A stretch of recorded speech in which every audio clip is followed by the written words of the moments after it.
All right, Algebra 1, Section 1.4, the distributive property. Pretty easy section. Here's an example. We have parentheses, and there's a sum in this case in the parentheses, 3 times the sum of 4 plus 5. So we can evaluate what's in the parentheses, say, well, 4 plus 5 is 9, and 3 times 9 is 27.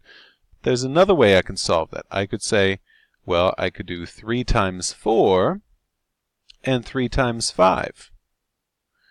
So I could distribute this 3 to everything inside here. I think of it as a bag. Everything that's in the bag, I have 3 times.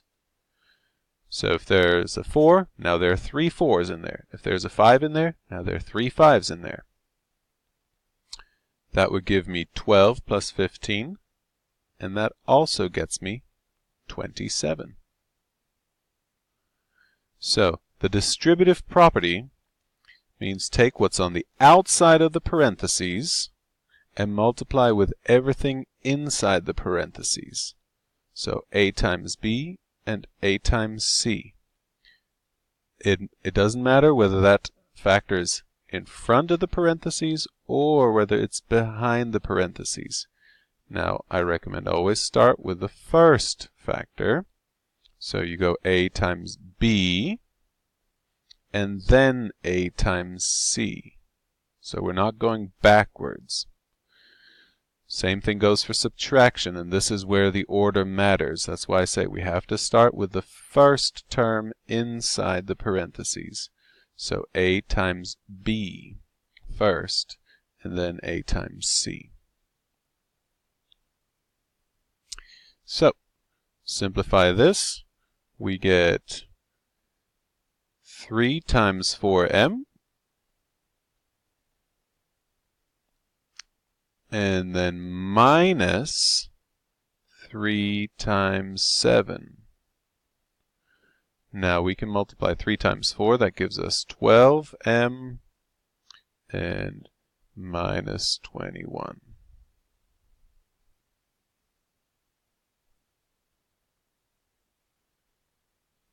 Then here, same procedure, 2 times 5x. 2 times 5 is 10, so we get 10x, and 2 times 3 is 6, so plus 6. Same thing if it's behind. We're going to do 2 times 5p, that gives us 10p, and negative 1 times 5 gives us negative 5. Here, be careful. If you have a negative in front of the parentheses, it's going to change every sign inside. This 3 is positive. Negative 1 times positive 3 gives me negative 3x. This is a negative. Negative times a negative equals a positive. So that is plus 5. Here's a couple examples. Negative 4 times 2x, negative 8x, negative times negative 7, positive 28. Sometimes you'll just see a negative out in front of the parentheses. That also has to be distributed. Negative, which means negative 1. Negative 1 times these parentheses. Anytime you just see the negative, that means negative 1. So then we have negative times a 3x gives us negative 3x. Negative times a positive 2 is negative 2. Combining like terms. Like terms, write down for yourself, same variable to same exponent. Squeeze that in here. Same variable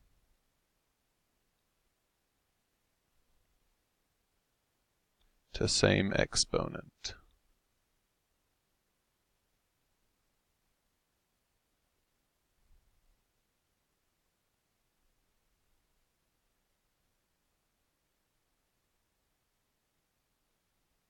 Same variable to same exponent.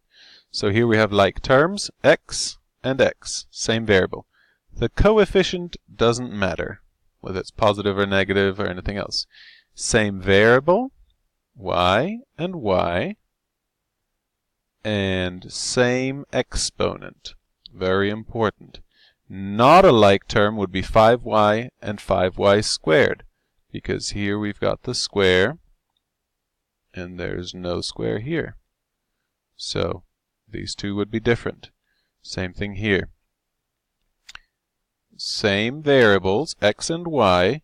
X is to the second, y is to the third. X to the second, y to the third. These are not like terms because here the square applies only to the x, whereas here the square applies only to the y. Careful, this square does not apply to both x and y, only the y. Alright, so to simplify an expression like this, we know we have the same variable to same exponent.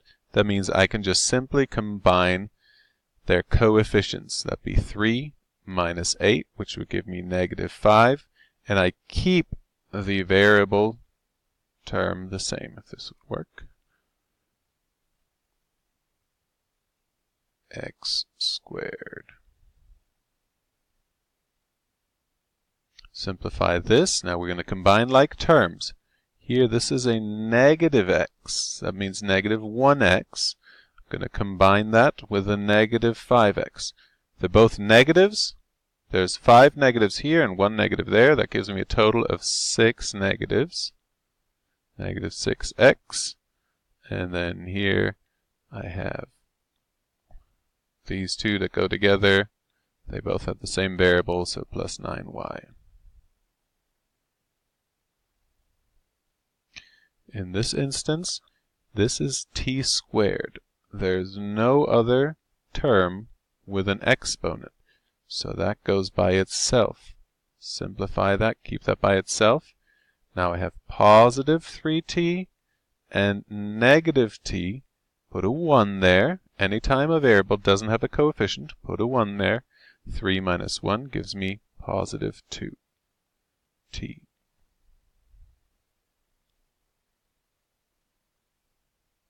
In this case, none of these terms have the same variable, so this is my final answer.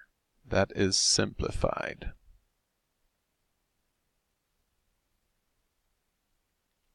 Writing expressions. This time we're going to write and then see whether we can simplify. 3 more than the product of 5 and x. More than, remember, is a flipping term, than. That means that's going to go at the end, so it's going to be something plus 3. And product means we're multiplying this 5 and x. So we get 5x plus 3. Can this be simplified? We have a variable term here and none there, so no, we cannot simplify that. When you're writing expressions, if you see the term quantity, okay, that means whatever it says after that, put it in parentheses. So 3 times the quantity of 5 minus, or x minus 5. That means 3 times x minus 5 in parentheses. If we didn't put these parentheses there, you'd have to multiply first. But if the word quantity is there, that means we've got to evaluate this first, the x minus 5. Negative 2 times the quantity of y plus 7. Negative 2 times the quantity of y plus 7. Now we can simplify that. Negative 2 times y, negative 2y. I'm having a little trouble here. There we go. Negative 2 times 7 is negative 14. I think I didn't evaluate or simplify the previous one. Yeah, we can simplify this. 3 times x is 3x, and 3 times negative 5 is negative 15. And there we go. There you have it. See you tomorrow.